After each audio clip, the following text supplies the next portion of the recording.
आप लोगों में से सबने सुना होगा स्टेपर मोटर का नाम।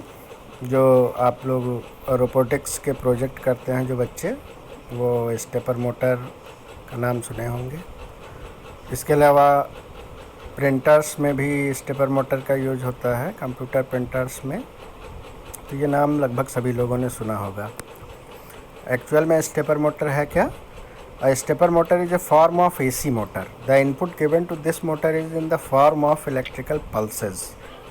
तो इसको जैसे आपके पास एक कन्वेंशनल मोटर होता है और उसको कॉन्टीन्यूअस सप्लाई दी जाती है, स्टेपर मोटर में कॉन्टीन्यूअस सप्लाई नहीं दी जाती है। For every input pulse the motor shaft turns through a specified number of degree called a step.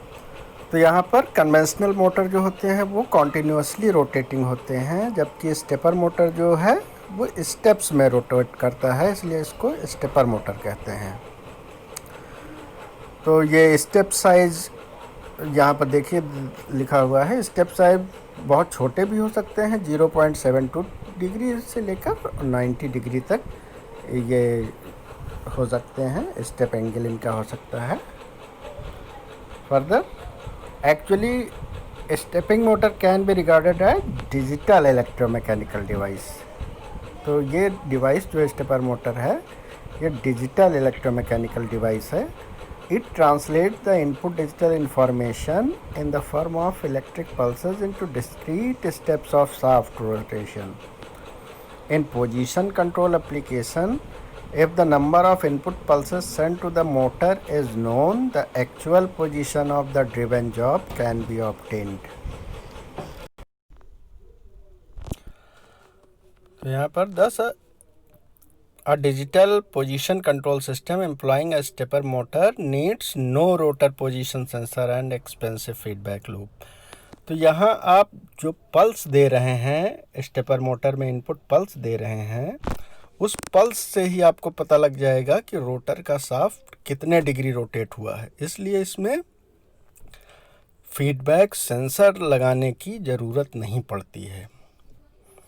अगर कंपेयर किया जाए stepper motor and conventional motor, तो input to a stepper motor is in the form of electric pulses, whereas in conventional motor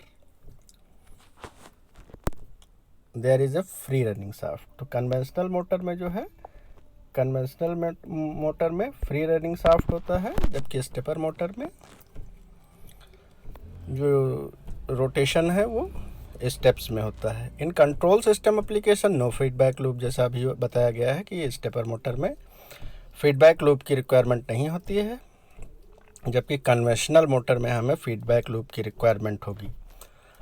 A stepper motor is a digital electromechanical device, whereas conventional motor is analogous electromechanical device. Basically there are 3 types of stepper motor. अगर stepper motor की बात करते हैं कि कितने type का होता है, ये 3 टाइप्स के होता है। एक वेरिएबल रिलक्टेंस स्टेपर मोटर, एक परमानेंट स्टेपर मोटर, एक hybrid stepper motor. Hybrid stepper motor is a combination of variable reluctance motor and permanent magnet stepper motor. That is why it is called as hybrid stepper motor. Again, variable reluctance motor can be divided into 2 groups. One is single stack variable reluctance stepper motor and second one is multi stack variable reluctance stepper motor. तो single stack का मतलब है rotor का एक set हो, rotor और stator का एक सेट होगा इसमें, लेकिन रोटर और स्टेटर का सेट बढ़ाना पड़ता है कभी कभी, क्योंकि नंबर ऑफ पोल्स जो हैं वो मैक्सिमम अगर हो गए हैं, एक लिमिटेड स्पेस है स्टेटर पर, तो नंबर ऑफ पोल्स को बढ़ाने के लिए हम नंबर ऑफ स्टेटर ग्रुप्स और रोटर ग्रुप्स को बढ़ा देते हैं और तब ये बन जाता है multi stack variable reluctance stepper motor. तो अब 1 बाय 1 हम डिस्कस करेंगे। तो सबसे पहले आप देखिए वेरिएबल रिलक्टेंस स्टेपर मोटर। उससे पहले आप ये देख सकते हैं कि जो स्टेपर मोटर है ये कन्वेंशनल मोटर है नहीं। तो क्योंकि ये digital electromechanical energy conversion device है, इसलिए इसको कोई डायरेक्ट सप्लाई हम नहीं देते हैं। इसकी सप्लाई हम हमेशा ड्राइवर सर्किट के थ्रू देते हैं और ड्राइवर सर्किट को पावर सप्लाई मिलती है और सीक्वेंसर काम करता है यहाँ पे। फिर आगे अगर देखें तो यहाँ पर हमने लिख दिया है stepper motor requires sequencer and driver to operate. Sequencer generates sequence of switching which determines the direction of rotation and mode of operation। ये सीक्वेंसर का काम है। Driver is required to change the flux direction in the phase winding. तो flux direction जब change होती है तो क्या होता है, मैग्नेटिक पोल जो क्रिएट हो रहा है, अगर एन क्रिएट हो रहा होगा डायरेक्शन ऑफ फ्लक्स रोटेट हो जाएगा तो एस क्रिएट हो जाएगा। तो इस तरह से फ्लक्स का रोटेशन भी मैग्नेट को चेंज कर देगा, मैग्नेट प्रॉपर्टी को। अब जब वेरिएबल रिलक्टेंस स्टेपर मोटर की बात करेंगे तो इसमें सबसे पहले हम डिस्कस करेंगे single stack variable reluctance stepper motor. The principle of operation of variable reluctance stepper motor is based on the property of flux lines to occupy low reluctance path. आप सबने बेसिक इलेक्ट्रिकल में पढ़ा होगा कि current will always choose the path of low resistance. Similarly अगर flux की बात की जाए तो flux will choose the path of low reluctance. तो जब current in electrical circuit is analogous to flux in magnetic circuit, similarly resistance in electrical circuit is analogous to reluctance in magnetic circuit. Again, the stator and rotor therefore get aligned such that the magnetic reluctance is minimum.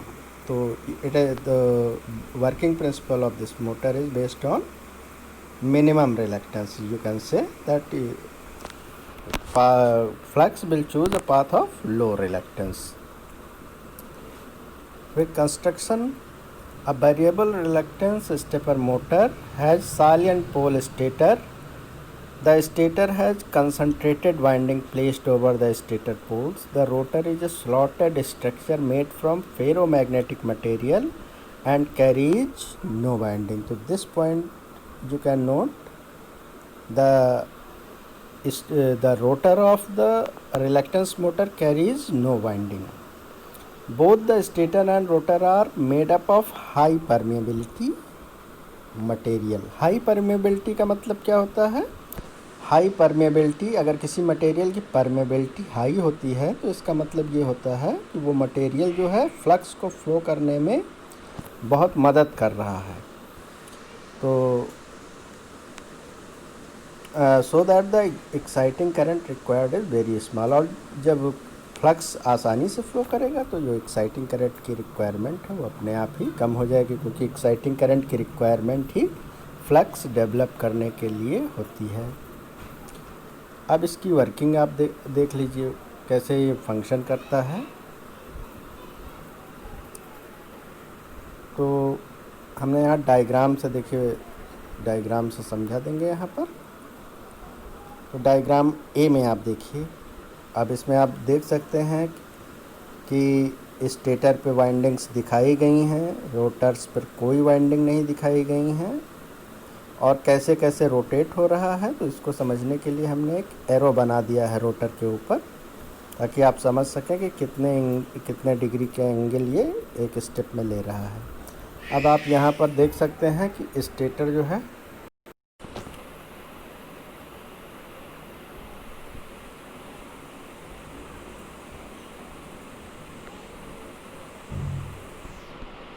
अब stepper motor की working में देखिएगा, simplified diagram of 30 degree variable reluctance stepper motor is shown in figure. तो आप figure पर देखें, figure पे जाएं यहाँ पे, तो यहाँ पर देखिए ये 30 degree variable reluctance stepper motor है, और इसमें देखिए कितने स्टेटर पोल हैं। There are 6 stator pole and 4 rotor pole. 4 rotor pole हैं और 6 स्टेटर पोल हैं। अब यहाँ रोटर का अलाइनमेंट देखिए फेज़ ए की तरफ है, क्योंकि इनिशियली हम फेज़ ए को एक्साइट करते हैं। फिर इसके बाद हमने फेज़ बी को जब एक्साइट किया फेज बी को जब एक्साइट किया तो ये रोटर का अलाइनमेंट इस तरह से है, तो यहाँ पर मूवमेंट हुआ 30 डिग्री का। अगली बार हमने फेज सी को एक्साइट किया है तो रोटर मूवमेंट फर्दर 30 डिग्री हुआ, तो टोटल मूवमेंट 60 डिग्री हो गया। तो इस तरह से हम सीक्वेंस क्या फॉलो करते हैं, ए बी सी और फिर ए और फिर बी सी ए। तो इस तरह से हम सीक्वेंसेस को देते जाते हैं, ए बी सी ए, और फिर ऐसे ही रोटर का मूवमेंट 30 डिग्री के स्टेप्स में होता रहता है। तो अब यहाँ से अब आगे आपको बताएंगे कि कैसे स्टेप एंगल इसमें कैलकुलेट किया जाता है। अगर आपको नहीं पता है तो आप डायरेक्टली स्टेटर पोल्स को और रोटर पोल्स को देख के इसमें स्टेप एंगल कैलकुलेट कर सकते हैं। उसके फार्मूले हम बता देते हैं आपको। यहाँ पर ये देखिएगा स्टेप एंगल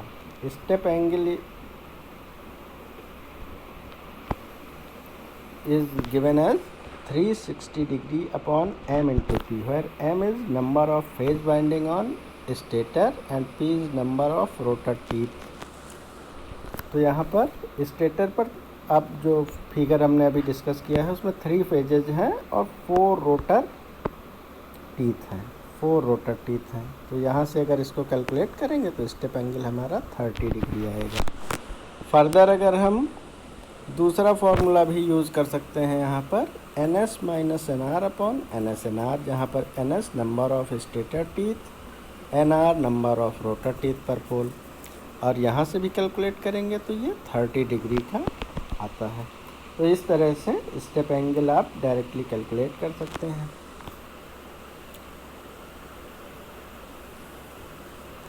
और इसमें एक चीज़, डायरेक्शन ऑफ रिवर्सल, ये भी इम्पोर्टेंट चीज़ है। तो आपने देखा कि रोटर क्लॉकवाइज मूवमेंट कर रहा है और हम पैटर्न उसको क्या दे रहे हैं, switching pattern A B C A. अब अगर हमको चाहिए कि हम एंटी क्लॉकवाइज मूवमेंट करवाएं रोटर का, तो फिर आपको क्लॉकवाइज मूवमेंट के लिए आपने ये पाथ फॉलो किया था, तो एंटी क्लॉकवाइज के लिए आप just opposite, you have to choose just opposite of clockwise. तो यहाँ पर अब आप पाथ आपका आ जाएगा ए सी बी ए, तो ए बी सी ए की जगह पर ए सी बी ए आ जाएगा। तो इस तरह से अब रोटर एंटी क्लॉकवाइज मूव करने लगेगा। तो जो पैटर्न आप क्लॉकवाइज के लिए फॉलो कर रहे हैं उसको जस्ट आप रिवर्स कर देंगे तो वो एंटी क्लॉकवाइज मूवमेंट करने लगेगा। इसलिए डायरेक्शन ऑफ रिवर्सल में आपको कोई घबराने की ज़रूरत नहीं है।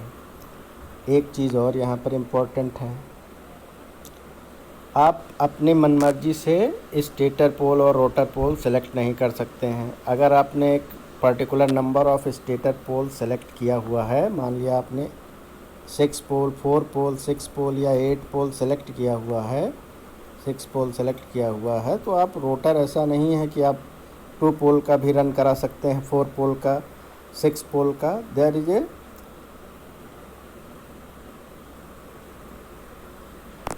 ए relation between stator and rotor poles for rotation. तो यहाँ पर अगर NR is equal to NS plus minus NS by M number of phases आप जानते हैं, तो अगर 6 स्टेटर पोल्स हैं तो यहाँ पर रोटर पोल्स कितने होने चाहिए, आइदर 4 पोल और 8 पोल। तो 6 पोल स्टेटर के साथ हम 4 पोल का रोटर, जैसा कि आपने अभी ऊपर देखा है, काम कर रहा था। लेकिन अगर 6 पोल और स्टेटर और 6 पोल रोटर है, तो फिर जब सभी एक दूसरे से अलाइन हो जाएंगे तो नेक्स्ट स्टेप में आप कुछ भी दें, रोटर मूव नहीं करेगा, क्योंकि उनका अलाइनमेंट हो चुका है सभी रोटर पोल्स का एक साथ। तो इस तरह से रोटर पोल्स की नंबर जो है एग्जैक्ट स्टेटर पोल्स के कभी इक्वल हो ही नहीं सकता है। कम भी हो सकता है, ज़्यादा हो सकता है, इक्वल कभी नहीं हो सकता है। ये फार्मूला आप हमेशा ध्यान में रखिएगा।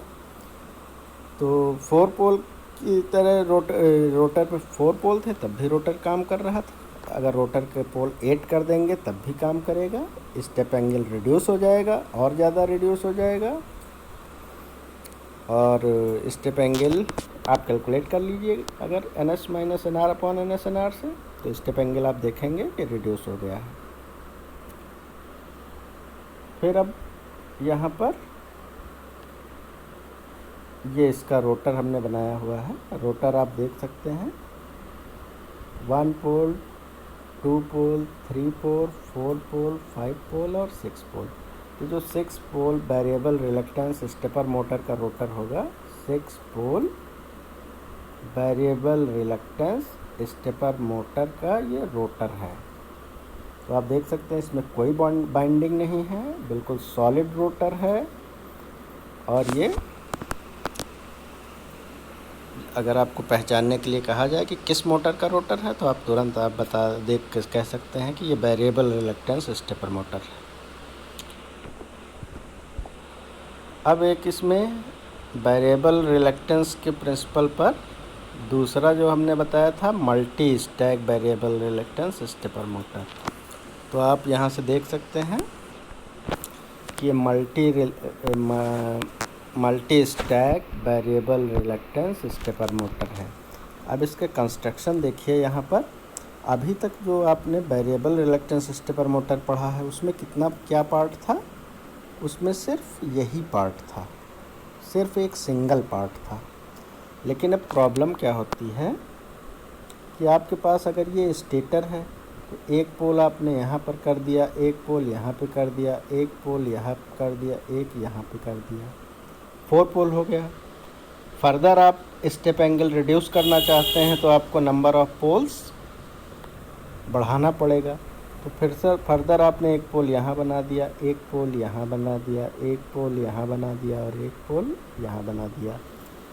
अब अगर फर्दर आपको रिड्यूस करना है तब आप क्या करेंगे? अब यहाँ पर आपके पास स्पेस नहीं है। तो आप देख सकते हैं यहाँ पर अब आप स्पेस नहीं है। अब आपको क्या ट्रिक अपनानी पड़ेगी? आपको यूज़ करना पड़ेगा multi stack variable reluctance stepper motor. तो इसमें आप देख सकते हैं 1 सेट, 2 सेट और 3 सेट। तो ये 2 सेट हो सकते हैं, 3 सेट हो सकते हैं, 4 सेट हो सकते हैं, 5 सेट हो सकते हैं। It depends on you and the requirement of step angle. You can vary the stacks. अब इसका वर्किंग प्रिंसिपल आप देख लीजिए। A multi-stack variable reluctance stemmer motor can be considered to be made up of m identical single stack m number। यहाँ पर m लिखा हुआ है, इसका मतलब कितना भी हो सकता है, नंबर 1 2 3 4 मोर देन 1 2 3 4 5 6 जो भी है। Identical single stack variable reluctance motor with their rotor mounted on a single shaft. तो रोटर जो है उसका सिंगल शाफ्ट है, जैसा कि फिगर में आपने देखा। The stator and rotors have the same number of poles and therefore same pole pitch. For M stack motor, the stator poles in all M stacks are aligned, but the rotor poles are displaced by 1 m of the pole pitch angle from the one another। तो important चीज़ यही है। तो यहाँ पर अगर एक rotor का alignment इस तरह से है तो दूसरे रोटर के पोल जो होंगे वो थोड़ा सा इससे डिस्प्लेस्ड होंगे। इसी तरह तीसरा जो रोटर होगा वो और डिस्प्लेस्ड होगा। तो एक रोटर का पोल पहले स्टैक का अगर यहाँ पर 12 o'clock पे है तो दूसरा 1 o'clock, तीसरा 2 o'clock, इस तरह से डिस्प्लेस्ड रहेंगे। तो यहाँ पर हमने ये वेवफॉर्म बनाई हुई है, आप देख सकते हैं। ये स्टेटर पोल्स हैं और यहाँ पर ये स्टैक ए, मतलब रोटर स्टैक ए के रोटर के पोल्स हैं, स्टैक बी रोटर के पोल हैं, स्टैक सी रोटर के पोल हैं। अब यहाँ पर आप देख सकते हैं कि स्टैक ए, स्टैक बी और स्टैक सी सब में कितने कितने डिग्री का डिफरेंस है? 10 डिग्री का डिस्प्लेसमेंट है। यानी कि स्टैक ए के रोटर पोल जो हैं ये स्टैक बी के रोटर पोल्स जो हैं वो स्टैक ए के रोटर पोल से 10 डिग्री अहेड हैं। इसी तरह स्टैक सी के रोटर पोल्स स्टैक बी से 10 डिग्री अहेड हैं और स्टैक ए से 20 डिग्री अहेड होंगे। तो यहाँ पर अभी मान लिया फेज़ ए जो है वो एक्साइटेड है, तो जब फेज़ ए एक्साइटेड है तो उसका अलाइनमेंट यहाँ पे आप देख सकते हैं। एक पार्टिकुलर हमने ले लिया स्टेटर स्लॉट, रोटर स्लॉट, और उसका अलाइनमेंट देख रहे हैं।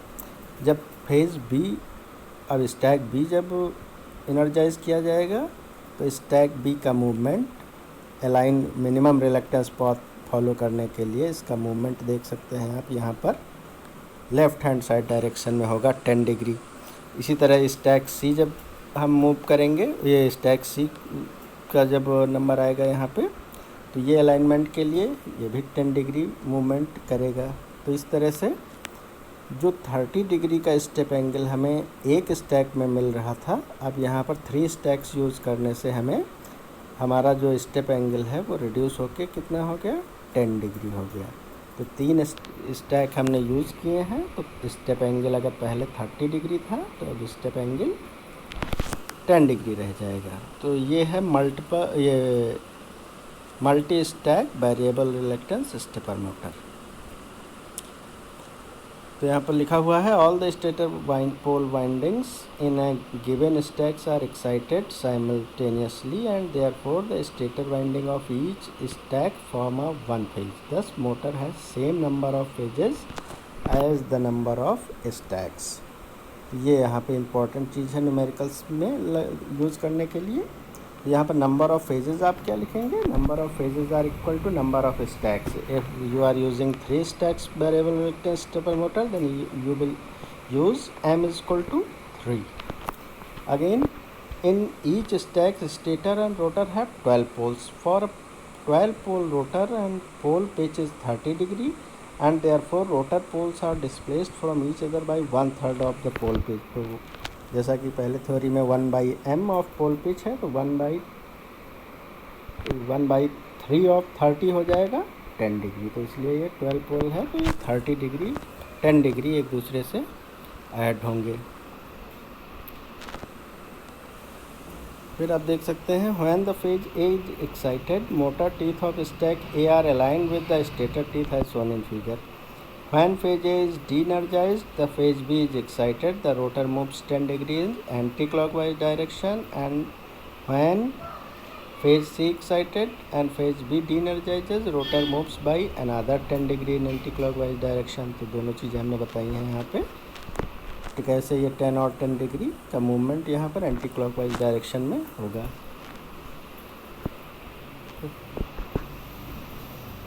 तो यहाँ से अब आप स्टेप एंगल कैलकुलेट कर सकते हैं।